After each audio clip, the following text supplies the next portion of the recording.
नमस्कार दोस्तों, प्रखर इंडिया यूट्यूब मंच पे आपका स्वागत है। बहुत बड़ी खबर आ रही है भारतीय जनता पार्टी से। भारतीय जनता पार्टी के नए राष्ट्रीय अध्यक्ष को लेकर इस समय वर्तमान के जो राष्ट्रीय अध्यक्ष हैं जेपी नड्डा, जयप्रकाश नड्डा, जिनका कार्यकाल समाप्त हो चुका है, अब भारतीय जनता पार्टी के अंदर चर्चाएं हो रही हैं।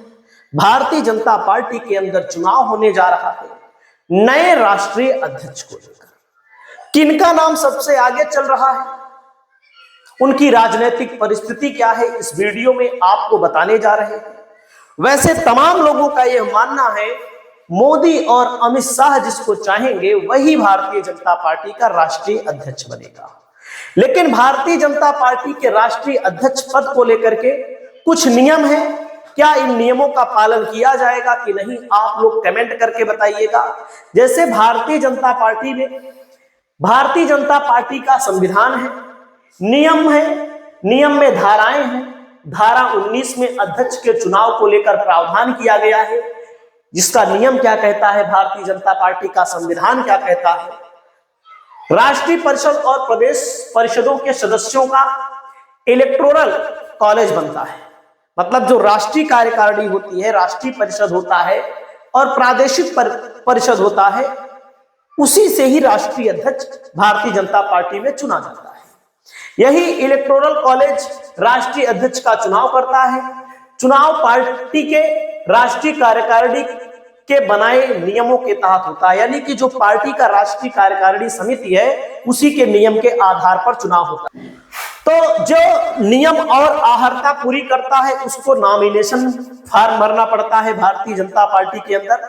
नियम क्या कहता है, भारतीय जनता पार्टी का संविधान कहता है कि भारतीय जनता पार्टी के अंदर राष्ट्रीय अध्यक्ष वही बन सकता है जो 15 साल से प्राथमिक सदस्य हो भारतीय जनता पार्टी का। इलेक्टोरल कॉलेज में के कम से कम 20 सदस्य उसके प्रस्तावक हो, यानी कि राष्ट्रीय अध्यक्ष वही बनेगा, कोई भी नहीं बन जाएगा, भले 20 साल से सदस्य होगा। उसके पीछे 20 लोग प्रस्तावक हो, और कौन से लोग, सदस्य, कम से कम 20 सदस्य उसके, 20 प्राथमिक सदस्य उसके प्रस्तावक हो। और इलेक्टोरल कॉलेज वाले ऐसे नहीं कोई भी सदस्य। उसके बाद ये प्रस्ताव कम से कम 5 राज्यों से आए, मतलब कम से कम एक राज्य से नहीं कि यूपी से ही। आज आपको बनना है, अगर आप भारतीय जनता पार्टी के सदस्य हैं, प्राथमिक सदस्य हैं और इलेक्टोरल कॉलेज वाले हैं, तो 5 राज्यों से आपके पास प्रस्तावक होने चाहिए। वहीं पर प्रस्ताव पर उम्मीदवार का दस्तखत होना जरूरी है। दस्तखत मतलब हस्ताक्षर तो करना ही पड़ेगा। नॉमिनेशन के बाद वोटिंग होती है, इसके बाद काउंटिंग के लिए बैलेट बॉक्स को दिल्ली भेजा जाता है। उसके बाद बीजेपी के संविधान और नियम की धारा 20 के मुताबिक कोई भी पात्र सदस्य 3-3 साल के लिए 2 बार राष्ट्रीय अध्यक्ष बन सकता है, बाकी नहीं बन सकता, यानी लगातार कुल 6 साल तक राष्ट्रीय अध्यक्ष रह सकता है। मतलब अगर कोई भी बीजेपी का नेता होगा 6 साल तक राष्ट्रीय अध्यक्ष बन सकता है, उससे ज्यादा नहीं बन सकता है। वैसे इस समय जो जेपी नड्डा है, जेपी नड्डा का कार्यकाल बढ़ाया गया था लोकसभा चुनाव से पहले ही।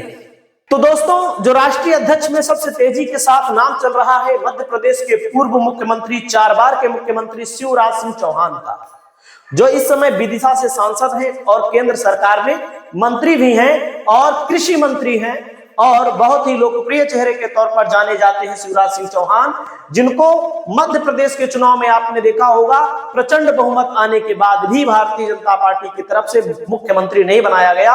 ऐसा बताया गया कि मोदी और शाह इनको पसंद नहीं करते थे, इसलिए नहीं बनाया। ऐसे बातें होती है। और शिवराज सिंह चौहान की राजनीतिक स्थिति देखेंगे तो 65 साल हो गए हैं।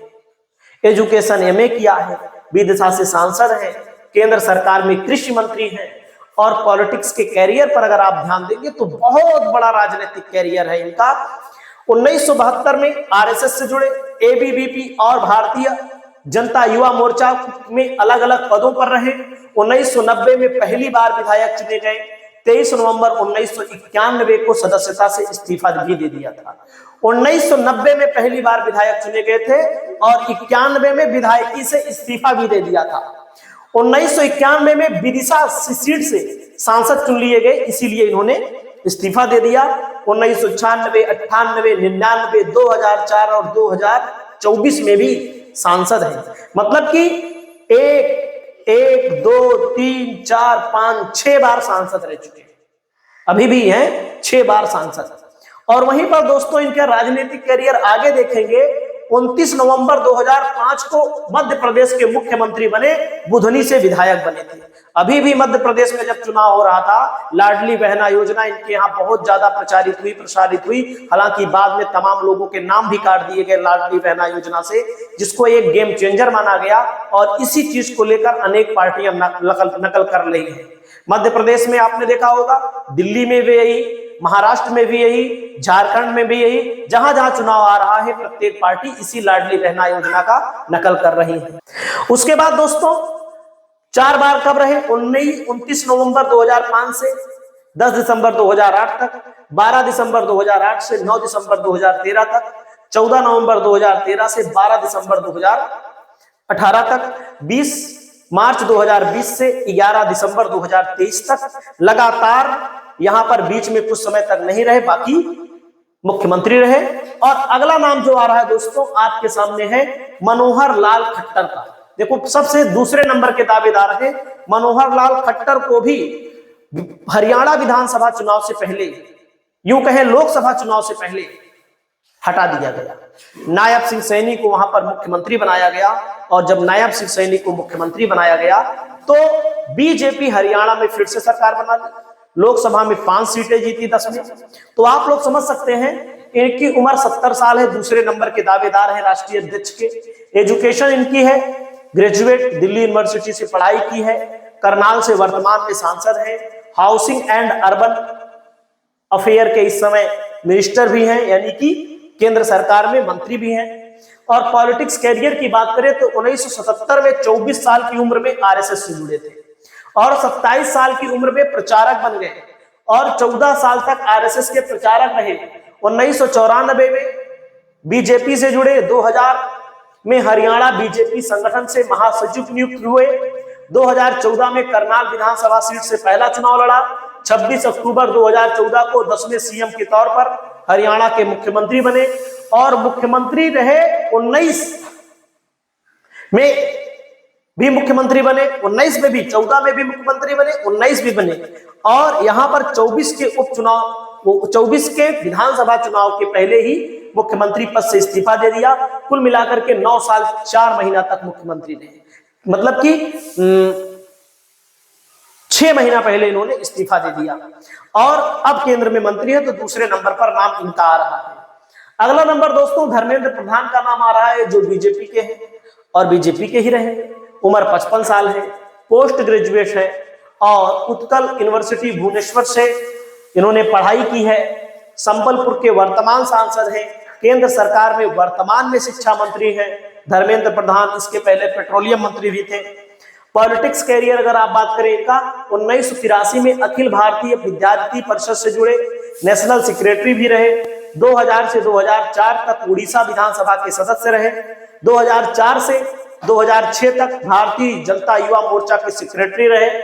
धर्मेंद्र प्रधान के पिता देवेंद्र प्रधान देवगढ़ सीट से सांसद थे, अटल सरकार में मंत्री भी रहे।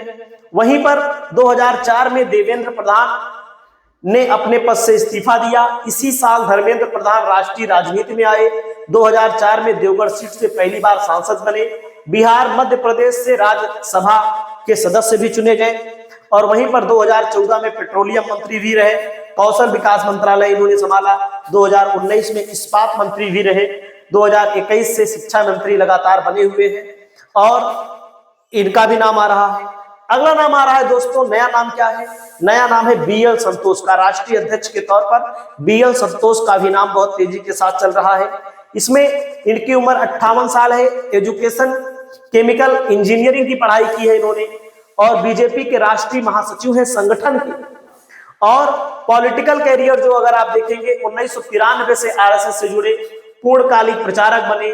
2006 से कर्नाटक बीजेपी के महासचिव बनाए गए।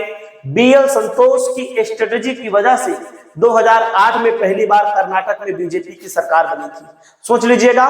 तो इनका भी नाम आ रहा है। और वहीं पर डी पुरंदेश्वरी इनका भी नाम आ रहा है, जो दक्षिण भारत से आती हैं, ग्रेजुएशन की पढ़ाई की है, तेलुगु देशम पार्टी के संस्थापक, आंध्र प्रदेश के पूर्व सीएम एनटी रामाराव की बेटी है। मतलब कि दक्षिण से भी बीजेपी अपना राष्ट्रीय अध्यक्ष बना सकती है। पॉलिटिकल कैरियर की बात करें, 2004 में कांग्रेस की टिकट पर बापटला सीट से सांसद चुनी गई, 2001 में विशाखापट्टनम सीट से चुनाव जीती, 2009 में मनमोहन सरकार में मानव संसाधन विकास राज्य मंत्री रही, 2012 में वाणिज्य और उद्योग मंत्रालय में राज्य मंत्री का पद संभाला। अलग तेलंगाना के विरोध में 7 मार्च 2014 को इन्होंने कांग्रेस छोड़ी, 2014 को इन्होंने कांग्रेस छोड़ दी, बीजेपी में शामिल हो गई। 4 जुलाई 2023 को आंध्र प्रदेश बीजेपी की स्टेट प्रेसिडेंट बनाई गई।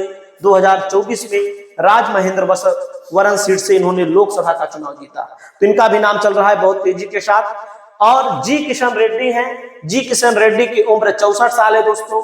सिकंदराबाद से सांसद हैं, केंद्र सरकार में कोयला मंत्री हैं और तेलंगाना बीजेपी के अध्यक्ष भी हैं। वहीं पर पॉलिटिकल कैरियर की बात करें तो 1977 में जनता पार्टी से जुड़े, 1980 में बीजेपी बनने के बाद पार्टी में शामिल हो गए। भारतीय जनता युवा मोर्चा के अलग अलग पदों पर रहे। 2002 से 2004 तक राष्ट्रीय अध्यक्ष पहले भी रह चुके हैं, तो इनका नाम हल्के में लेना गलत होगा। 2004 में हिमायतनगर सीट से पहली बार विधायक चुने गए। 2009 से 2014 तक अंबरपेट सीट से चुनाव जीते। 2010 से 2014 तक आंध्र प्रदेश बीजेपी के अध्यक्ष रहे। इसके बाद तेलंगाना बीजेपी के अध्यक्ष चुने गए। 2019 में सिकंदराबाद से लोकसभा का चुनाव लड़े और जीते।